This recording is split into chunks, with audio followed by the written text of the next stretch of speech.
বিএনপিকে সরকারের প্রতিপক্ষ বানানো হচ্ছে অভিযোগ নেতাদের। নির্বাচনী রোডম্যাপের দাবিতে এখনই রাজপথ উত্তপ্ত করতে চায় না দলটি। নির্বাচন তো সমস্ত দেশের মানুষের এটা অধিকার। যারা বাংলাদেশের মানুষকে তার মালিকানা থেকে বঞ্চিত করতে চায়, তাদের যদি কোনো ষড়যন্ত্র থাকে, সেটা তো বাংলাদেশের মানুষ গ্রহণ করবে না। সংস্কার ও বিচারের দায়িত্ব পালনে বাধার সম্মুখীন হচ্ছে সরকার, দাবি পরিবেশ উপদেষ্টার। বললেন, ঘোষিত সময়ের বাইরে নির্বাচন হওয়ার সুযোগ নেই। শুধুমাত্র ইলেকশন করবার জন্য তো আমরা দায়িত্বটা নিইনি। ডিসেম্বর থেকে জুনের মধ্যে নির্বাচন হবে, তার একদিনও এদিক সেদিক হওয়ার কোনো সুযোগ আমাদের পক্ষ থেকে নেই। চলমান অস্থিরতায় প্রধান উপদেষ্টার পদত্যাগের গুঞ্জন উঠেছে আন্তর্জাতিক গণমাধ্যমেও। এমন কোনো সিদ্ধান্ত না নিতে ডক্টর ইউনূসের প্রতি এনসিপির আহ্বান। ঈদ বোনাস বেতনের দাবিতে গার্মেন্টস শ্রমিক আর দোকান কর্মচারী ফেডারেশনের সমাবেশ। শ্রম সংস্কার কমিশনের সুপারিশ দ্রুত বাস্তবায়ন চান জোনায়েদ সাকি। তাদের দাবি দেওয়া, তাদের অধিকার, তাদের মর্যাদা যদি সেখানে প্রতিষ্ঠা না করা হয়, তাহলে অভ্যুত্থানের সাথে বিশ্বাসঘাতকতা করা হবে।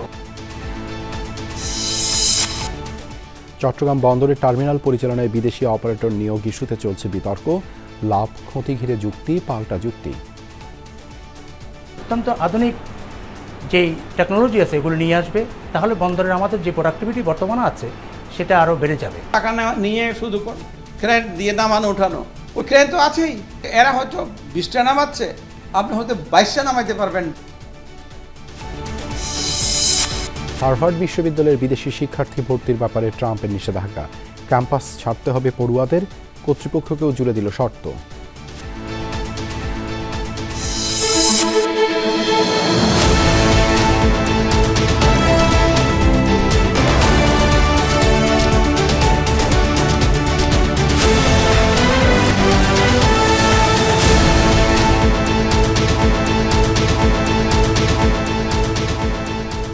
আমন্ত্রণ দুপুরে বাংলাদেশে, আপনাদের সাথে আছি আমি দেবাশিস রঞ্জন সরকার। এতক্ষণ শিরোনাম দেখছিলেন। নির্বাচনের রোডম্যাপ ঘোষণা নিয়ে এখনই আন্দোলনে যেতে চায় না বিএনপি, তবে যে কোনো পরিস্থিতি মোকাবেলায় সাংগঠনিক প্রস্তুতি আছে। নেতারা মনে করছে তাদের দাবি উপেক্ষা করছে অন্তর্বর্তী সরকার। নির্বাচনের কথা বললেই বিএনপিকে প্রতিপক্ষ বানানোর চেষ্টা চলছে বলে মনে করেন নেতারা। সাইফুদ্দিন রবিনের রিপোর্ট। বারবার জাতির সামনে নির্বাচনের সুনির্দিষ্ট রোডম্যাপ ঘোষণার দাবি জানিয়ে আসছে বিএনপি, কিন্তু সরকারের পক্ষ থেকে ডিসেম্বরের শেষ অথবা ২৬ জুনের সময়সীমা জানান দেওয়ার মধ্যেই থমকে আছে তা। দলের নীতি নির্ধারকরা বলছেন, সুনির্দিষ্ট রোডম্যাপের দাবি কেবল একক রাজনৈতিক দল হিসেবে বিএনপির নয়, বরং বাদবাকি সকলেরই। অথচ একচোখা নীতি দেখিয়ে অন্তর্বর্তী সরকার সেই দাবি এড়িয়ে যাচ্ছে। নির্বাচনের কথা বললেই মনে হয় একটা প্রতিপক্ষের ভাবসাব এরকম। নির্বাচন তো সমস্ত দেশের মানুষের এটা অধিকার। যারা বাংলাদেশের মানুষকে তার মালিকানা থেকে বঞ্চিত করতে চায়, তার অধিকার থেকে বঞ্চিত করে, তাদের যদি কোনো ষড়যন্ত্র থাকে, সেটা তো বাংলাদেশের মানুষ গ্রহণ করবে না। এবং অনেকে বলছে আছে, যারা আছে তারা চিহ্নিত হবে। সরকার চায় না যে বিএনপি রাষ্ট্র ক্ষমতায় আসুক। তাদের পছন্দের দল হলো এনসিপি। এই দল যতদিনে সাবালক না হবে, যতদিন তাদের আরও শক্তি না বাড়বে, ততদিন পর্যন্ত নির্বাচন দেওয়ার ইচ্ছা বর্তমান সরকারের নাই, সরকার প্রধানের নাই। কিন্তু তারা যে নির্বাচন সম্বন্ধে মুখ বন্ধ রেখেছে এবং একটা দলকে প্যাট্রোনাইজ করে যাচ্ছে, কিংস পার্টি সৃষ্টি করেছে, এগুলো তো একটা খারাপ উদাহরণ। এমন আচরণে বিএনপির ধৈর্যচ্যুতি ঘটছে বলে জানান নেতারা। তবে কি নির্বাচনের দাবিতে আবারও রাজপথে আন্দোলন? সিনিয়র এই দুই নেতা বলছেন, এখনই আন্দোলন নয়, তবে প্রয়োজনে ভোটাধিকার ফিরে পেতে আন্দোলনের হুঁশিয়ারিও দিচ্ছেন তারা। কারণ একটা বিশৃঙ্খলা হলে আবার সেটা সুযোগ নেবে পতিত স্বৈরশাসক। আমরা আরও কিছুদিন দেখতে চাই তারা রোডম্যাপ ঘোষণা করে কিনা, বাট আমরা একটা পর্যায় পর্যন্ত অপেক্ষা করব। কারো সিদ্ধান্তের জন্য অপেক্ষা করতে হবে, এটা তো খুবই একটা অন্যায় ব্যাপার হয়ে যাচ্ছে। বাংলাদেশের ভাবমূর্তির ব্যাপার আছে এখানে। বাংলাদেশ যদি এইভাবে চলতে থাকে, একটা ক্রমান্বয়ে একটা অস্থিতিশীল পরিস্থিতির দিকে ঠেলে দেওয়া হচ্ছে, এবং সেটার জন্য তো এত মানুষ এত ত্যাগ স্বীকার করেন নাই। সুতরাং স্বাভাবিকভাবে তাদের অধিকারের জন্য তো দাঁড়াবেই। দল হিসেবে বিএনপির মনোবল বিগত সময়ের চেয়ে শক্তিশালী। নির্বাচন কিংবা আন্দোলন, কেন্দ্র থেকে তৃণমূলে বিএনপির সেই সাংগঠনিক প্রস্তুতি আছে বলেও জানান দায়িত্বশীলরা। ভারপ্রাপ্ত চেয়ারম্যান সাহেব তো প্রতিনিয়ত আমাদের সাংগঠনিক কার্যক্রমগুলো দেখভাল করছেন, নির্দেশনা দিচ্ছেন এবং সেই অনুযায়ী মাঠ লেভেলে কাজও হচ্ছে। যে আমাদের সবসময় প্রস্তুতি আছে আন্দোলন এবং নির্বাচনের। বিএনপি তো একটা জনবান্ধব রাজনৈতিক দল, যার রুট একদম গ্রাম পর্যায়ে রয়েছে। সে কারণে কেন্দ্র থেকে যে সিদ্ধান্ত দিবে তারা সেটা তাৎক্ষণিকভাবে পালন করতে প্রস্তুত থাকবে, অবশ্যই আছে। বিএনপির নীতি নির্ধারকরা বলছেন, তাদেরই সমর্থনে গঠিত সরকারের বিরুদ্ধে ভোটের দাবিতে রাজপথে নামা বিব্রতকর। প্রত্যাশা, নির্বাচনের গুরুত্ব অনুধাবন করে সুনির্দিষ্ট দিন তারিখ ঘোষণা করবে অন্তর্বর্তী সরকার। আমরা একটা রোড ম্যাপ চাচ্ছি, কবে দিবে সেটা বললেই তো পরিষ্কার হয়ে যায়। এই ধোঁয়াশাটার কারণেই মানুষের মধ্যে নানান প্রশ্ন, নানান জিজ্ঞাসা। সাইফুদ্দিন রবিন, যমুনা নিউজ, ঢাকা। শুধু নির্বাচন নয়, গণহত্যার বিচার ও সংস্কার করার জন্যই অন্তর্বর্তী সরকার দায়িত্ব নিয়েছেন বলে মন্তব্য করেছেন পরিবেশ উপদেষ্টা সৈয়দা রিজওয়ানা হাসান। তিনি বলেন, নানা প্রতিবন্ধকতায় দায়িত্ব পালনে সরকার বাধাগ্রস্ত হচ্ছে। সকালে ঢাকা বিশ্ববিদ্যালয়ের সিনেট ভবনে বাংলাদেশ প্রাণীবিদ্যা সমিতির 24তম জাতীয় সম্মেলন শেষে সাংবাদিকদের প্রশ্নের জবাবে এ কথা বলেন তিনি। রিজওয়ানা হাসান বলেন, বিচার, সংস্কার ও নির্বাচন, এই তিনটা বিষয়ে দায়িত্ব পালন করতে পারলেই সরকারের দায়িত্বে থাকা প্রাসঙ্গিক, কিন্তু নানা প্রতিবন্ধকতার কারণে সঠিকভাবে সেই দায়িত্ব পালন করতে পারছে না অন্তর্বর্তী সরকার। পরিবেশ উপদেষ্টা আরও বলেন, সরকার আগামী ডিসেম্বর থেকে জুনের মধ্যে নির্বাচন দিতে বদ্ধপরিকর, কিন্তু একের পর এক আন্দোলন আর দাবি দেওয়ার কারণে জটিলতার মধ্যে কাজ করতে হচ্ছে সরকারকে।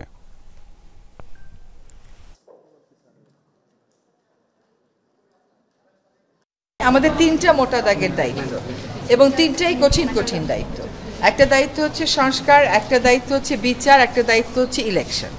শুধুমাত্র ইলেকশন করবার জন্য তো আমরা দায়িত্বটা নিইনি, যেহেতু আরও দুটো দায়িত্ব আছে। আমরা দায়িত্ব নেওয়ার পর থেকে যার যত রকম দাবি আছে সব দাবি নিয়ে তারা রাস্তায় বসে যাচ্ছে, রাস্তা আটকে দিচ্ছে, একদম ঢাকা শহর অচল হয়ে পড়ছে। এই যে প্রতিবন্ধকতাগুলো হচ্ছে আমাদের এই বড় দাগের তিনটা দায়িত্ব পালন করার জন্য, এই প্রতিবন্ধকতাগুলোকে আমরা কিভাবে মোকাবেলা করব, আদৌ মোকাবেলা করতে পারবো কিনা। প্রধান উপদেষ্টা যদি কোনো সিদ্ধান্ত নেন কোনো ব্যাপারে, আমি প্রথম থেকেই বলে এসেছি যে উনি একটা সময় দিয়েছেন, ডিসেম্বর থেকে জুনের মধ্যে নির্বাচন হবে। তার একদিনও এদিক সেদিক হওয়ার কোনো সুযোগ আমাদের পক্ষ থেকে নেই। পদত্যাগ না করে প্রধান উপদেষ্টাকে নির্বাচনের রোডম্যাপ দেওয়ার দাবি জানিয়েছেন বিএনপি চেয়ারপারসনের উপদেষ্টা জয়নুল আবদিন ফারুক। দুপুরে প্রেস ক্লাবে অপরাজেয় বাংলাদেশের আয়োজনে জাতীয় নির্বাচন বানচালের ষড়যন্ত্র রুখে দাঁড়াও দেশবাসী শীর্ষক সমাবেশে তিনি এই দাবি জানান। উপদেষ্টা আসিফ মাহফুজ আলম ও জাতীয় নিরাপত্তা উপদেষ্টা খলিলুর রহমানের পদত্যাগের দাবিও জানান তিনি।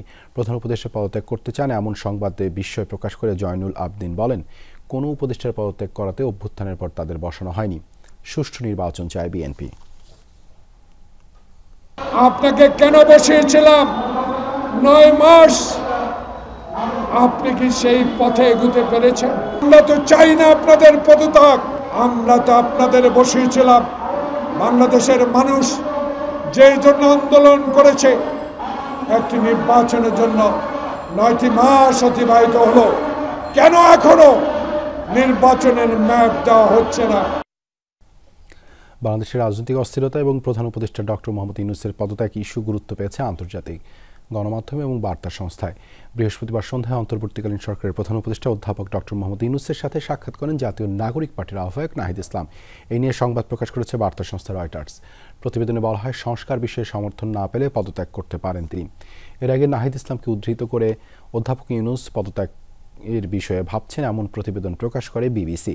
প্রধান উপদেষ্টা দেশের চলমান পরিস্থিতিতে কাজ করতে পারবেন না এমন শঙ্কা প্রকাশ করেন নাহিদ ইসলাম। এমন কোনো সিদ্ধান্ত না নিতে ডক্টর ইউনূসের প্রতি আহ্বান জানায় এনসিপি। জুলাই আগস্ট গণ অভ্যুত্থান পরবর্তী সেনানিবাসের অভ্যন্তরে প্রাণ রক্ষার্থে আশ্রয় নেওয়া 626 জনের পূর্ণাঙ্গ তালিকা প্রকাশ করেছে আইএসপিআর। এর মধ্যে 24 জন রাজনৈতিক ব্যক্তিত্ব, 5 জন বিচারক, 19 জন বেসামরিক প্রশাসনের কর্মকর্তা, 515 জন পুলিশ কর্মকর্তা ও সদস্য এবং তাদের পরিবারের সদস্যরা। বিভ্রান্তিমূলক অপপ্রচার থেকে সবাইকে সতর্ক থাকার আহ্বান জানিয়েছে সংস্থাটি। জানায়, সেনাবাহিনী দেশের সার্বভৌমত্ব রক্ষার পাশাপাশি পেশাদারিত্ব, নিষ্ঠা ও আস্থার সাথে জাতির পাশে থাকতে প্রতিশ্রুতিবদ্ধ। জুলাই আগস্ট 2024 ছাত্র জনতার গণঅভ্যুত্থানে পতন ঘটে আওয়ামী স্বৈরশাসনের। দেশ ছেড়ে পালিয়ে যান তখনকার প্রধানমন্ত্রী শেখ হাসিনা।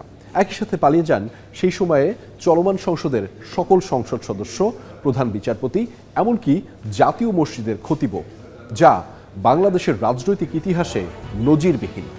রাজনৈতিক এমন পরিস্থিতিতে রাজধানী ঢাকাসহ দেশের বিভিন্ন সেনানিবাসে আশ্রয়ের জন্য ছুটে যান রাজনীতিবিদ, বিচারক, প্রশাসনিক কর্মকর্তা, পুলিশ সদস্য, বিশ্ববিদ্যালয় ভিসি ও কর্মীসহ তাদের পরিবারের অনেকেই।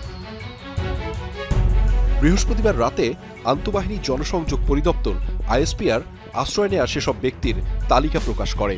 তথ্য অনুযায়ী মোট 626 জন সেনাবাহিনীর আশ্রয়ে ছিলেন, যার মধ্যে রয়েছেন 24 জন রাজনৈতিক নেতা, 5 জন বিচারক, 19 জন প্রশাসনিক কর্মকর্তা, 515 জন পুলিশ সদস্য, বিভিন্ন পেশার আরও 12 জন এবং 51 জন নারী শিশুসহ তাদের পরিবারের সদস্য। রাজনীতিবিদদের মধ্যে সাবেক স্পিকার শিরিন শারমিন চৌধুরী, সাবেক প্রতিমন্ত্রী জুনাইদ আহমেদ পলক, আওয়ামী লীগ নেতা শাহজাহান খান, সাবেক সংসদ সদস্য সায়েদুল হক সুমন, তৎকালীন ডিএমপি কমিশনার হাবিবুর রহমান, তৎকালীন আইজিপি চৌধুরী আবদুল্লাহ আল মামুন, তৎকালীন র্যাব মহাপরিচালক হারুনুর রশিদ, ছাত্রলীগ নেতা তানভীর হাসান সৈকত, সাবেক প্রধান বিচারপতি ওবায়দুল হাসান, ডেপুটি স্পিকার শামসুল হক টুকু বিশেষভাবে উল্লেখযোগ্য। আইএসপিআর জানায়, সেনানিবাসে আশ্রয় গ্রহণকারীদের মধ্যে অধিকাংশই 1 বা 2 দিনের মধ্যে সেখান থেকে চলে যান। এছাড়া 5 জনকে যথাযথ আইনি প্রক্রিয়ায় তুলে দেয়া হয় আইনশৃঙ্খলা বাহিনীর হাতে। এর আগে 2024 সালের 18 আগস্ট আইএসপিআর বেশ কয়েকজন রাজনীতিবিদ, সংসদ সদস্য, পুলিশ কর্মকর্তা সহ তাদের পরিবারের আশ্রয় নেয়ার কথা আনুষ্ঠানিকভাবে প্রেস বিজ্ঞপ্তিতে জানিয়েছিল। তবে এবার 626 জনের পূর্ণাঙ্গ তালিকা প্রকাশ করেছে সংস্থাটি। বাংলাদেশ সেনাবাহিনী বলছে, শুধুমাত্র মানবিক দায়বদ্ধতা থেকেই জীবন রক্ষার জন্য এই পদক্ষেপ নেওয়া হয়েছিল। তাই এটিকে ঘিরে কোনো ধরনের অপপ্রচার কিংবা বিভ্রান্তিমূলক কোনো তথ্য প্রচারের মাধ্যমে বাংলাদেশ সেনাবাহিনীর ভাবমূর্তি ক্ষুণ্ণ করার কোনো সুযোগও নেই। আহমেদ রেজা, যমুনা নিউজ, ঢাকা। ক্ষমতাচ্যুত প্রধানমন্ত্রী শেখ হাসিনার শিল্প ও বিনিয়োগ বিষয়ক উপদেষ্টা সালমান এফ রহমানের ছেলের লন্ডনে থাকা 2টি সম্পত্তি জব্দের আদেশ দেওয়া হয়েছে। শায়ান এফ রহমানের মালিকানাধীন 2টি অ্যাপার্টমেন্ট জব্দের আদেশ পেয়েছে ব্রিটেনের ন্যাশনাল ক্রাইম এজেন্সি। এক প্রতিবেদনে এমনটি জানিয়েছে ব্রিটিশ গণমাধ্যম ফিনান্সিয়াল টাইমস। এতে বলা হয়, শেখ হাসিনার শাসনামলে তহবিল আত্মসাতের অভিযোগের পর এই পদক্ষেপ নেওয়া হয়েছে। এনসিএ জানায়, চলমান তদন্তের অংশ হিসেবে অ্যাপার্টমেন্ট 2টি জব্দের নির্দেশ পেয়েছেন তারা। তবে আর বিস্তারিত জানায়নি সংস্থাটি। ফিনান্সিয়াল টাইমস বলছে, অ্যাপার্টমেন্টের একটি লন্ডনের 17 গ্রসভেনর স্কোয়ারে অবস্থিত, যা কেনা হয়েছিল 50 লাখ পাউন্ডে। অপরটি গ্রেশাম গার্ডেন্সে অবস্থিত, যা 12 লাখ পাউন্ডে অধিগ্রহণ করা হয়। এই অ্যাপার্টমেন্টেই শেখ হাসিনার বোন এবং সাবেক ব্রিটিশ মন্ত্রী টিলু সিদ্দিকের মা শেখ রেহানা বসবাস করতেন। থাকতে হচ্ছে যাদের রক্তের বিনিময়ে অন্তর্বর্তী সরকার সহ অনেকেই ক্ষমতার স্বাদ পেয়েছেন, তাদের কাছে আন্দোলন শহীদদের তালিকার নেই কোনো। সেই প্রশ্ন রাখেন রিজভী। যাদের রক্তের উপর আপনার এই অন্তর্বর্তী সরকার এবং আরো যারা আজকে অত্যন্ত ক্ষমতাশালী মানুষ বলে নিজেদের মনে করছেন, তাদের কাছে এই লিস্ট নেই কেন? কেন আরমান মোল্লার ছেলে আজকে এতিমখানায় থাকবে? আজকে তো তাদেরকে সব দিক থেকে সরকার এবং রাষ্ট্রের দায়িত্ব ছিল এই পরিবারটির পাশে দাঁড়ানো। জুলাই ঐক্য বিনষ্টের অভিযোগে চট্টগ্রামে বিক্ষোভ চলছে। আমরা সরাসরি চলে যাচ্ছি সেখানে। প্রতিনিধিকে একতাবদ্ধ হয়ে রাজপথে ঐক্যবদ্ধ ভূমিকা রাখার উদাত্ত আহ্বান জানিয়ে আমি আমার আজকের বক্তব্য শেষ করছি। সবাইকে ধন্যবাদ। আসসালামু আলাইকুম রহমতুল্লাহ। সুপ্রিয় উপস্থিতি, দেশে যে চলমান ষড়যন্ত্র চলছে, আমরা মনে শুনছিলেন এখানে যারা জুলাই ঐক্যের যারা আছেন, এই ষড়যন্ত্র আওয়ামী লীগকে আরেকবার সরকারকে নিয়ে আসলে বেশ ষড়যন্ত্র হচ্ছে এবং সেই ষড়যন্ত্র কারা করছেন সেটিও আসলে এখানকার যারা রয়েছেন তারা নাম প্রকাশ না করলেও আসলে তারা তাদের যে কথা, সেই কথাগুলোর মাধ্যমে, তাদের বক্তব্যের মাধ্যমে তারা আসলে সেটি বুঝিয়ে দিচ্ছেন এবং তারা আসলে বলছেন যে বর্তমান সরকারকে নিয়ে যে আসলে যারা ষড়যন্ত্র করছে তাদের বিরুদ্ধেই তারা ছাত্র জনতা রয়েছে এবং এই ভারতীয় আধিপত্য কিংবা ভারতীয় র এজেন্টের মাধ্যমে যারা প্রভাবিত হয়ে আসলে বর্তমান সরকারের বিরোধিতা করছে তাদের বিরুদ্ধেও আসলে এখানকার যারা ছাত্র জনতা রয়েছে তারা আসলে প্রয়োজনে জুলাই আন্দোলনের মতোই তারা মাঠে নামবে এমনটি আসলে বলছেন। এখানে একের পর এক ছাত্র জনতা আসলে তারা সবাই কিন্তু বিভিন্ন সময় কিন্তু যে জুলাই আন্দোলনে তারা আসলে সক্রিয় ভূমিকা পালন করছে। তাদের সকলকে নিয়ে আসলে জুলাই ঐক্য এই প্ল্যাটফর্মটি আসলে গঠিত হয়েছে, যেখানে আপবর সাধারণ মানুষও কিন্তু এখানে আমরা দেখেছি এই বিক্ষোভ সমাবেশ এবং যেই মিছিল ছিল সেখানে তারা এসেছিলেন এবং তারা একে একে বক্তব্য রাখছেন এবং তাদের যেই কর্মসূচি কিংবা তাদের যে বক্তব্য সেটি আসলে তুলে দিচ্ছেন। আমরা আসলে কয়েকজনের বক্তব্য একটু শোনার চেষ্টা করব। বর্তমান রাজনৈতিক দল এবং সাধারণ জনগণকে আমরা একটা মেসেজ দিতে চাই, আপনারা সবাই আবার ঐক্যবদ্ধ হন, অন্যথায় এই দেশ আবারও ভারতে চলে যাবে চলে যাবে চলে যাবে।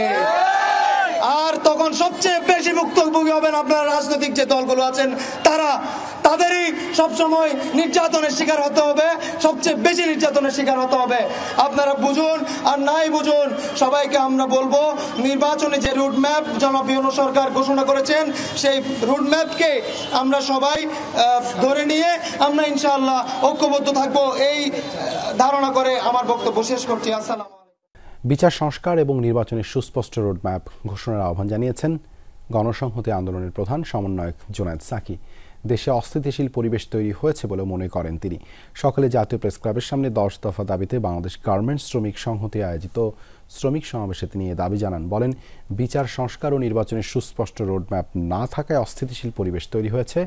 রাজনৈতিক ও অর্থনৈতিক স্থিতিশীলতার জন্য গণতান্ত্রিক বন্দোবস্তের বিকল্প নেই বলেও মন্তব্য করেন সাকি।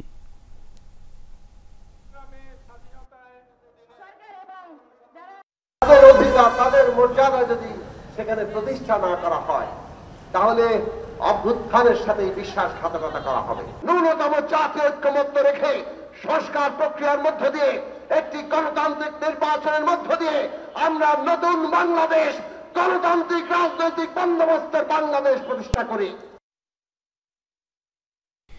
ঈদের আগে দোকান এবং রিটেইল কর্মচারীদের উৎসব ভাতা এবং বেতন দেয়া না হলে প্রধান উপদেষ্টার কার্যালয় অভিমুখে পদযাত্রার হুঁশিয়ারি দিয়েছে জাতীয় দোকান কর্মচারী ফেডারেশন। সারা দেশের 60 লাখ দোকান এবং রিটেইল কর্মচারীদের ঈদের আগে বেতন ভাতা পরিশোধের দাবিতে সকালে জাতীয় প্রেস ক্লাবের সামনে অনুষ্ঠিত সমাবেশে এই ঘোষণা দেন সংগঠনের নেতৃবৃন্দ। তারা বলেন, সারা দেশে দোকান, shopping mall, chain shop, departmental store, retail shop, wholesale, electric দোকান, সেলুন, বিউটি পার্লার, ওষুধের দোকান, এই 10টি সেক্টরে প্রায় 60 লক্ষাধিক দোকান ও রিটেইল কর্মচারী কাজ করেন। দোকান ও রিটেইল কর্মচারীরা সারা দেশের মানুষের ঈদকে সুন্দর করতে এবং মালিকদের মুনাফা বৃদ্ধির জন্য ঈদের আগের মাসে সাপ্তাহিক ছুটি ছাড়াই কাজ করে। কিন্তু এই কর্মচারীরা অধিকাংশই ক্ষেত্রে ঈদ বোনাস পায় না এবং ঠিকমতো বেতন ভাতা পরিশোধ করা হয় না বলে অভিযোগ করেন জাতীয় দোকান কর্মচারী ফেডারেশনের নেতারা। পরে প্রেস ক্লাব এলাকায় ঈদ বোনাস র্যালি অনুষ্ঠিত হয়। মালিক পক্ষ যদি আমাদের দাবি দেওয়া পূরণ না করে আমরা বৃহত্তর আন্দোলনের চিন্তা ভাবনা করব, আমরা রাজপথে থাকবো। 30শে মের মধ্যে দোকান কর্মচারীদের বেতন পরিশোধ না করে তাহলে সারা বাংলাদেশের 60 লক্ষ দোকান কর্মচারী একত্রিত করে আমরা প্রধান উপদেষ্টার কার্যালয় ঘেরাও করতে বাধ্য হব। পবিত্র ঈদুল আজহা উপলক্ষে তৃতীয় দিনের মতো অনলাইনে ট্রেনের অগ্রিম টিকিট বিক্রি শুরু করেছে বাংলাদেশ রেলওয়ে। কিন্তু অনেকের টিকিট কাটার জন্য স্টেশনে চলে যান। সকাল 8টায় শুরু হয় পশ্চিমাঞ্চলের ট্রেনের অগ্রিম টিকিট, আর দুপুর 2টায় শুরু হবে পূর্বাঞ্চলের ট্রেনের টিকিট বিক্রি। আজ আগামী 2 জনের টিকিট দেওয়া হচ্ছে। অগ্রিম টিকিট কেবল অনলাইনেই কাটতে পারবেন যাত্রীরা। স্টেশনের কাউন্টারে কোনো টিকিট বিক্রি হচ্ছে না। ঘণ্টাখানেকের মধ্যে শেষ হয়ে যায় সব টিকিট। অনেকে চেষ্টা করেও ঈদ যাত্রার আগাম টিকিট কিনতে ব্যর্থ হন, তাই স্টেশন কাউন্টারে ছুটে যান টিকিট কিনতে, কিন্তু ফেরেন খালি হাতে। শিডিউল দিছে যে এত তারিখ, এটাতে এত তারিখ, এত তারিখ, এত তারিখ, আমি সেই অনুযায়ী আসছি, আপনি টিকিট দিবেন না? টিকিট নাই, অনলাইনে চেষ্টা করেন। আমি অনলাইনে ঢুকছি, দেখেন এই যে এখনো দেখেন এই যে ঘুরতেছে, আমি অনলাইনে সার্চ দিয়ে কোনো টিকিট পাইতেছি না। কেউ টিকিট পাচ্ছে না, অনলাইনে কোনো টিকিট নাই। অনলাইনে হচ্ছে একদম একটা ব্যবসা খুলে নিয়ে বসে আছে। সরকারের এদিকে কোনো মনোযোগ নাই, শুধু টিকিট ছাড়ে দিয়ে বসে আছে। মাদক আর জুয়ার টাকা জোগাতেই হত্যাকাণ্ড আর সিএনজি ছিনতাই। এক সপ্তাহ আগে রাজধানীর শ্যামলীতে চালককে খুন করে সিএনজি নিয়ে পালায় 3 বন্ধু, পরে ব্রাহ্মণবাড়িয়ায় নিয়ে বিক্রি করে যানটি। বৃহস্পতিবার অভিযান চালিয়ে তাদের গ্রেপ্তার ও সিএনজি উদ্ধার করে র্যাব 4। আজ সংবাদ সম্মেলনে র্যাব জানায়, আসামিরা দীর্ঘদিন ধরেই চুরি ছিনতাইয়ের সাথে জড়িত। 16 মে রাত 4:25 রাজধানীর মিরপুর ডিওএইচএস এর 4 নম্বর গেট সংলগ্ন এলাকায় ঢোকে একটি সিএনজি। কিছু সময় পর সিএনজিটি চলে যায়। পরদিন সেখান থেকে উদ্ধার হয় অজ্ঞাত মরদেহ।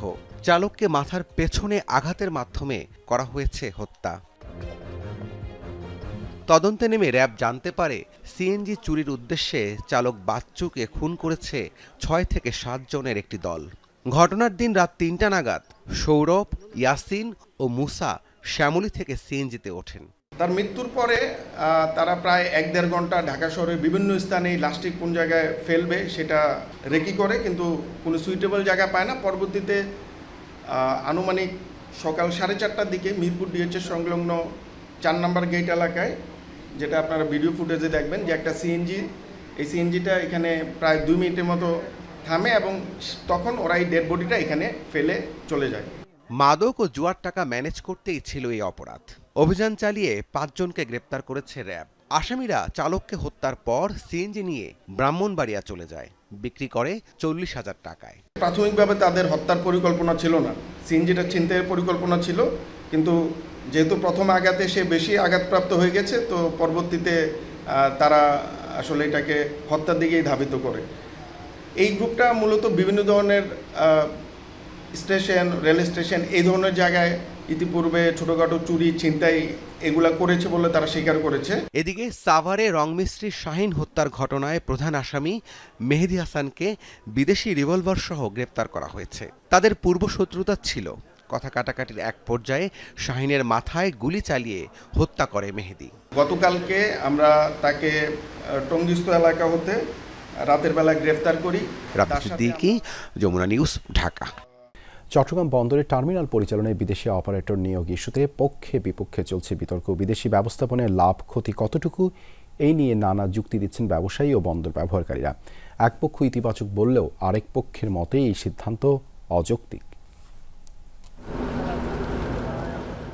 দেশের অর্থনীতির হৃৎপিণ্ড হিসাবে পরিচিত চট্টগ্রাম বন্দর আমদানি রপ্তানি বাণিজ্যের 92% সম্পন্ন হয় এই বন্দর দিয়ে। এই বন্দরের 4টি টার্মিনাল পরিচালনার দায়িত্ব বিদেশি কোম্পানিকে দেওয়ার সরকারি সিদ্ধান্ত নিয়ে গত কয়েকদিন ধরেই চলছে বিতর্ক। পক্ষে বিপক্ষে নানা যুক্তি দিচ্ছেন অনেকে। গত 14 মে প্রধান উপদেষ্টা এবং এর আগে 8 মে বিডা চেয়ারম্যান চট্টগ্রাম বন্দর পরিদর্শন করেন। বিদেশি ব্যবস্থাপনায় বন্দর পরিচালনার সুফল ও যৌক্তিকতা তুলে ধরেন তারা। বিশ্বের শীর্ষ ব্যস্ত বন্দরের টার্মিনাল পরিচালনায় অভিজ্ঞ বিদেশি অপারেটর এলে লাভ দেখছেন ব্যবহারকারীদের একাংশ। DP World, Red Sea Gateway, এই সমস্ত কোম্পানিগুলি হচ্ছে অত্যন্ত আধুনিক যেই টেকনোলজি আছে এগুলো নিয়ে আসবে, তাহলে বন্দরের আমাদের যে প্রোডাক্টিভিটি বর্তমানে আছে সেটা আরও বেড়ে যাবে। বিশ্বমানের বন্দর করা যায়, তাহলে কিন্তু সেই বন্দরকে দেখে আমাদের বাংলাদেশি যারা অন্যান্য সেক্টরে বিনিয়োগ করতে চাচ্ছে, বিদেশি বিনিয়োগকারী, তারাও কিন্তু আকর্ষিত হবে। অন্যদিকে পরিচালনায় সক্ষম দেশীয় অপারেটর থাকার পরও বিদেশি কোম্পানির ব্যবস্থাপনা নিয়ে প্রশ্ন তুলছেন ব্যবসায়ীদের অনেকে। চট্টগ্রাম বন্দরে কি ইনভেস্টমেন্ট করেন? এখানে শুধু টাকা নিয়ে শুধু ক্রেন দিয়ে নামানো ওঠানো, ওই ক্রেন তো আছেই। এরা হয়তো 1 ঘন্টায় 20টা নামাচ্ছে, আপনি হয়তো 22টা নামাইতে পারবেন বেশি স্পিড দিয়ে। মহামুরি কিছু তো হবে না এখানে। নতুন বন্দর করেন। বিদেশি বিনিয়োগ আমাদের দরকার আছে, কিন্তু আমার দেশি লোক যদি বিনিয়োগ না করে বিদেশি বিনিয়োগ কেন আসবে? আগে তো আমার দেশে বিনিয়োগ আসতে হবে। দেশি ব্যবসায়ী যারা আছে তারা যদি কনফিডেন্স না থাকে সরকারের উপর, দেশের উপর, বিদেশিরা কেন আসবে? বন্দরের বাইরেও অবকাঠামোগত উন্নয়নের শর্ত জুড়ে না দিলে সুফল মিলবে না বলছেন বন্দরের সাবেক এই কর্মকর্তা।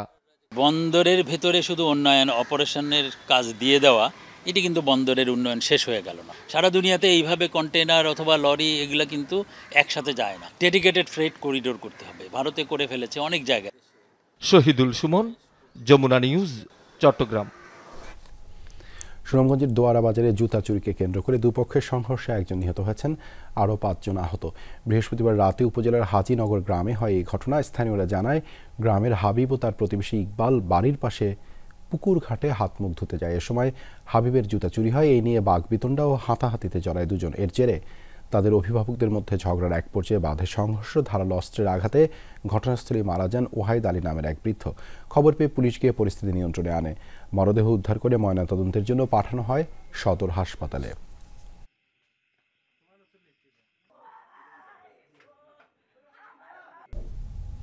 নেত্রকোনা দুর্গাপুরে পোস্টার ও বিলবোর্ড টানানো নিয়ে প্রতিপক্ষের হামলায় বিএনপির এক কর্মী নিহত হয়েছেন, আহত 6 জন।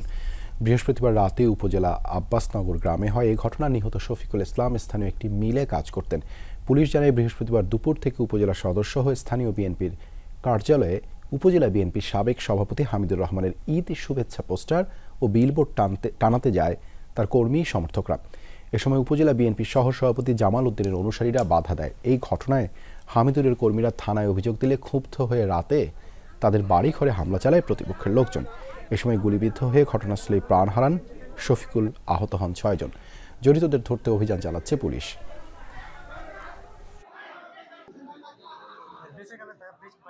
কিশোরগঞ্জের ভৈরবে ট্রাক চাপায় 2 জন নিহত হয়েছেন, আহত কমপক্ষে 10 জন।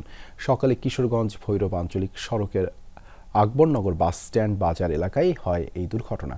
প্রত্যক্ষদর্শীরা জানান, ভৈরবগামী গাছবাহী একটি ট্রাক চাপা দেয় 2টি অটোরিকশাকে। পরে গাছের সাথে ধাক্কা খায় ট্রাকটি। এ সময় ঘটনাস্থলে নিহত হন একজন, আর একজন হাসপাতালে নেয়ার পথে মারা যান। নিহতদের পরিচয় জানা যায়নি। ট্রাক রেখে পালিয়ে গেছে চালক ও হেলপার। ট্রাম্পের কথা না শোনায় রোষানলে পড়ল যুক্তরাষ্ট্রের হার্ভার্ড বিশ্ববিদ্যালয়। এখন থেকে আর কোনো বিদেশি শিক্ষার্থী ভর্তি করতে পারবে না প্রতিষ্ঠানটি। অন্য বিশ্ববিদ্যালয়ে চলে যেতে হবে বর্তমান আন্তর্জাতিক শিক্ষার্থীদের। তা না হলে হারাতে হবে অভিবাসীর বৈধতা। বিশ্ববিদ্যালয়টির বিরুদ্ধে এমন নিষেধাজ্ঞা জারি করল ট্রাম্প প্রশাসন। ইসরায়েল বিরোধী আন্দোলনকে কেন্দ্র করে সম্প্রতি মার্কিন প্রেসিডেন্টের সঙ্গে চরম বিবাদে পৌঁছায় হার্ভার্ড কর্তৃপক্ষ। বিতর্ক যেন কাটছেই না যুক্তরাষ্ট্রের সবচেয়ে পুরনো বিশ্ববিদ্যালয় হার্ভার্ডকে ঘিরে। কথা না শোনায় মার্কিন প্রেসিডেন্টের একের পর এক ক্ষুব্ধ সিদ্ধান্তের বলি হতে হচ্ছে সুপ্রাচীন শিক্ষা প্রতিষ্ঠানটিকে। কখনো হারাতে হয় ফেডারেল তহবিল, আবার কখনো হুমকি আসে কর ছাড় সুবিধা বাতিলের। তবুও ফিলিস্তিনপন্থী বিক্ষোভ ইস্যুতে মার্কিন প্রেসিডেন্ট ট্রাম্পের মুখোমুখি অবস্থান নেয় হার্ভার্ড বিশ্ববিদ্যালয়। এবার ক্যাম্পাস প্রাঙ্গণে ইসরায়েল বিরোধী বিক্ষোভের জেরে হার্ভার্ড বিশ্ববিদ্যালয়ের স্টুডেন্ট অ্যান্ড এক্সচেঞ্জ ভিজিটর প্রোগ্রামই বাতিল করে দিল ট্রাম্প প্রশাসন। অর্থাৎ আর কোনো বিদেশি শিক্ষার্থী ভর্তি করতে পারবে না প্রতিষ্ঠানটি। অন্য বিশ্ববিদ্যালয়ে চলে যেতে হবে অধ্যয়নরত আন্তর্জাতিক শিক্ষার্থীদের, অন্যথায় হারাতে হবে অভিবাসীর বৈধতা। বৃহস্পতিবার মার্কিন স্বরাষ্ট্র মন্ত্রণালয় থেকে প্রকাশিত এক বিজ্ঞপ্তিতে দেয়া হয় এমন নির্দেশনা, যেটিকে দেশটির অন্যান্য শিক্ষা প্রতিষ্ঠানের জন্য সতর্কবার্তা হিসাবে মনে করছেন বিশ্লেষকরা।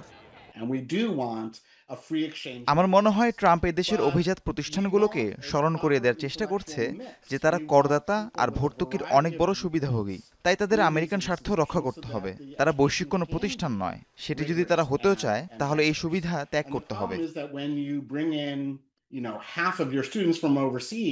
তবে সুযোগটি ফিরে পেতে হার্ভার্ড কর্তৃপক্ষকে বেশ কিছু শর্ত জুড়ে দিয়েছে মার্কিন প্রশাসন। বিগত 5 বছরে বিশ্ববিদ্যালয়টিতে সংঘটিত বিদেশি শিক্ষার্থীদের সকল সহিংস কর্মকাণ্ডের তথ্য সরবরাহ করতে হবে। 72 ঘন্টার মধ্যে দিতে হবে সংশ্লিষ্ট ছবি, ভিডিও অথবা অডিও প্রমাণ।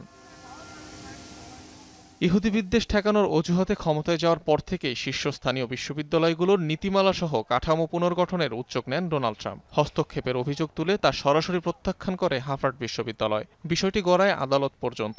দর কষাকষির জন্যই প্রেসিডেন্টের এমন উদ্যোগ, দাবি বিশ্লেষকদের। আমার ধারণা শেষ পর্যন্ত হার্ভার্ড এবং ট্রাম্প প্রশাসনের মধ্যে একটি সমঝোতা হবে, তারপর সবকিছু স্বাভাবিক হবে। এখন যা হচ্ছে তা মূলত আলোচনার টেবিলে এগিয়ে থাকার জন্য লড়াই। বর্তমানে হার্ভার্ড বিশ্ববিদ্যালয়ে পড়াশোনা করছেন বিভিন্ন দেশের প্রায় 7,000 শিক্ষার্থী। অনিক রহমান, যমুনা নিউজ। ইসরায়েলের অভ্যন্তরীণ নিরাপত্তা সংস্থা শিন বেতের প্রধান হিসেবে মেজর জেনারেল ডেভিড জিনিকে নিয়োগ করলেন প্রধানমন্ত্রী বেনিয়ামিন নেতানিয়াহু। গেল এপ্রিলে সাবেক নিরাপত্তা প্রধান রোনেন বারের উপর আস্থা হারানোর অভিযোগে তাকে বরখাস্তের প্রস্তাব দেন প্রধানমন্ত্রী বেনিয়ামিন নেতানিয়াহু। এই নিয়ে পরিস্থিতি ক্রমেই ঘোলাটে হতে থাকলে নিজ থেকেই পদত্যাগ করেন রোনেন। এদিকে নতুন নিরাপত্তা প্রধান নিয়োগের ঘটনায় তোলপাড় তেল আবিব। সরকার বিরোধী বিক্ষোভে জড়ো হয়েছেন বহু মানুষ। এ পর্যন্ত 4 বিক্ষোভকারীকে আটক করেছে পুলিশ। সুপ্রিম কোর্টের নির্দেশনা ছাড়াই নতুন নিরাপত্তা প্রধান নিয়োগে নেতানিয়াহুর সিদ্ধান্তের নিন্দা জানিয়েছেন বিরোধী এমপিরাও।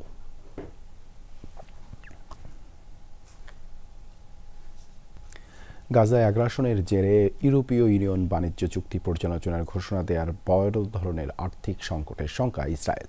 তেল আবিবের সবচেয়ে বড় বাণিজ্যিক অংশীদার ইইউ, তারা মুখ ফিরিয়ে নিলে বিলিয়ন বিলিয়ন ডলার ক্ষতির মুখে পড়বে তেল আবিব। এমনকি অর্থনীতিতে বড় ধরনের বিপর্যয় নেমে আসতে পারে।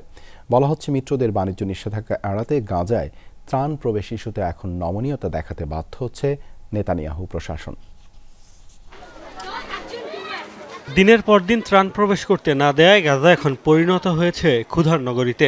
অভুক্ত ফিলিস্তিনিদের কঙ্কালসার দেহ আর খাবারের জন্য হাহাকার তৈরি করেছে হৃদয়বিদারক পরিস্থিতি। দেরিতে হলেও যেন ক্ষুধার্ত ফিলিস্তিনিদের আর্তনাদ পৌঁছেছে ইউরোপীয়দের কাছে। গাজার পরিস্থিতি মানতে না পেরে ইসরায়েলের বিরুদ্ধে কঠোর হওয়ার ঘোষণা দিয়েছে ইউরোপীয় ইউনিয়ন। ইসরায়েলের সাথে বাণিজ্য চুক্তি পর্যালোচনার সিদ্ধান্ত নিয়েছে ২৭ দেশের এই জোট। পরিসংখ্যান বলছে ইসরায়েলের সবচেয়ে বড় বাণিজ্যিক অংশীদার ইউরোপীয় ইউনিয়ন। গত বছর তাদের মোট আমদানির ৩৪% এসেছে জোটভুক্ত দেশগুলো থেকে, আর রফতানির ক্ষেত্রে এ হার ২৯%। বিশ্লেষকরা বলছেন ইইউ বাণিজ্য বন্ধের মতো সিদ্ধান্ত নিলে ব্যাপক ক্ষতির মুখে পড়বে ইসরায়েল, যা তাদের অর্থনীতিতে বড় সংকট তৈরি করতে পারে। যদি তারা বিধিনিষেধ আরোপ করা শুরু করে তবে আমাদের প্রয়োজন মেটানো কঠিন হয়ে পড়বে। পাশাপাশি রপ্তানির পরিসরও ছোট হয়ে যাবে। এতে কয়েক বিলিয়ন ডলার ক্ষতি হতে পারে। কাজেই এর বিরূপ প্রভাব পড়বে ইসরায়েলিদের জীবনযাপনে। বলা হচ্ছে কয়েকটি মিত্র দেশের হুঁশিয়ারি আর ইইউর বাণিজ্য চুক্তি পর্যালোচনার ঘোষণায় চাপ বেড়েছে বেনিয়ামিন নেতানিয়াহুর উপর। আর তাই গাজায় সীমিত পরিসরে ত্রাণ প্রবেশে রাজি হয়েছে ইসরায়েল। আগ্রাসনের মাত্রা না কমালেও যুদ্ধবিরতি ইস্যুতে আগের চেয়ে এখন নমনীয় সুর ইসরায়েলি প্রধানমন্ত্রীর কণ্ঠে। যদিও বিভিন্ন গণমাধ্যম বলছে ইসরায়েল বিরোধী অবস্থান নিয়ে এরই মধ্যে মতবিরোধ তৈরি হয়েছে ইউরোপীয় ইউনিয়নের সদস্য দেশগুলোর মধ্যে। বাণিজ্য চুক্তি বন্ধ করতে প্রয়োজন সব সদস্য দেশের সম্মতি। মোস্তফা মাহমুদ, যমুনা নিউজ। অসত্য তথ্য ছড়িয়ে নিয়মিতই আলোচনায় থাকেন ডোনাল্ড ট্রাম্প। আরও একবার মিথ্যাচারের কারণে সমালোচনার মুখে মার্কিন প্রেসিডেন্ট শ্বেতাঙ্গ গণহত্যা নিয়ে ভুলভাল তথ্য দিয়ে নাজেহাল করেছেন দক্ষিণ আফ্রিকার রাষ্ট্রপ্রধানকে। সেই ইস্যুতেই উত্তপ্ত গণমাধ্যম, গবেষক আর রাজনৈতিক বিশ্লেষকদের প্রশ্নের মুখোমুখি ট্রাম্প। বাণিজ্য ইস্যুতে আলোচনার জন্য বুধবার হোয়াইট হাউসে যান দক্ষিণ আফ্রিকার প্রেসিডেন্ট সিরিল রামাফোসা। অথচ বৈঠকের শুরু থেকে শেষ পর্যন্ত ছিল শ্বেতাঙ্গ গণহত্যা। দক্ষিণ আফ্রিকার প্রেসিডেন্টকে গণহত্যার অভিযোগে ধরাশায়ী করতে বেশ আটঘাট বেঁধেই নামেন ট্রাম্প। তবে ফ্যাক্ট চেকাররা বলছে যেসব তথ্য প্রমাণ দেখিয়েছেন তিনি বেশিরভাগই ছিল অসত্য। বৈঠকে শ্বেতাঙ্গ গণহত্যা নিয়ে বানানো যে ভিডিও ফুটেজ চালিয়েছেন ট্রাম্প, তাতে ছিল অসংখ্য সাদা ক্রস। মার্কিন প্রেসিডেন্টের দাবি এগুলো শ্বেতাঙ্গ কৃষকদের সমাধি। বিভিন্ন গণমাধ্যম বলছে ভিডিওটি 2020 সালে ধারণকৃত। একটি খামারে দুজন হত্যার জেরে হওয়া আন্দোলনে বানানো হয়েছিল প্রতীকী সমাধিগুলো, যেগুলোর কোনো অস্তিত্ব আর নেই। বেশ কয়েকটি পত্রিকার কাটিং দেখিয়েও গণহত্যার অভিযোগ তোলেন ট্রাম্প, যার মধ্যে একটিতে যে ছবি ব্যবহার করা হয়েছে সেটি দক্ষিণ আফ্রিকারই নয়, বরং কঙ্গোর M23 এবং সরকারি বাহিনীর সংঘাতে নিহতদের মরদেহ নিয়ে ভিডিও প্রকাশ করেছিল বার্তা সংস্থা রয়টার্স, যা দক্ষিণ আফ্রিকার দাবি করেন ট্রাম্প। দক্ষিণ আফ্রিকায় কোনো শ্বেতাঙ্গ গণহত্যা হচ্ছে না। বাণিজ্য বিনিয়োগ ইস্যুতে আলোচনা না করে ট্রাম্প বৈঠকে শ্বেতাঙ্গ গণহত্যার উপরই জোর দিয়েছেন, কারণ তার কান ভারী করার জন্য আশেপাশে রয়েছে শ্বেতাঙ্গ আফ্রিকান। এটি স্পষ্ট যে কোনো দেশের উপর নিয়ন্ত্রণ প্রতিষ্ঠার জন্য অপবাদকেও হাতিয়ার হিসেবে ব্যবহার করছেন ট্রাম্প, যা উদ্বেগজনক। এদিকে ট্রাম্পের শ্বেতাঙ্গ গণহত্যার অভিযোগকে ভিত্তিহীন দাবি করছেন দক্ষিণ আফ্রিকার নাগরিকরা। বিশ্বের সবচেয়ে বেশি হত্যাকাণ্ড হয় যেসব দেশে, তার মধ্যে একটি দক্ষিণ আফ্রিকা। তবে ভুক্তভোগীদের বেশিরভাগই কৃষ্ণাঙ্গ। পরিসংখ্যান বলছে 1990 সালের পর গড়ে বছরে 40 জন শ্বেতাঙ্গ কৃষক খুন হয়েছেন, যা দেশটির মোট হত্যাকাণ্ডের 1%-এরও কম। দক্ষিণ আফ্রিকায় প্রতি বছর গড়ে 20,000 হত্যাকাণ্ড হয়। মোস্তফা মাহমুদ, যমুনা নিউজ। এই ছিল দুপুরে বাংলাদেশে এতক্ষণ সাথে থাকার জন্য ধন্যবাদ সবাইকে।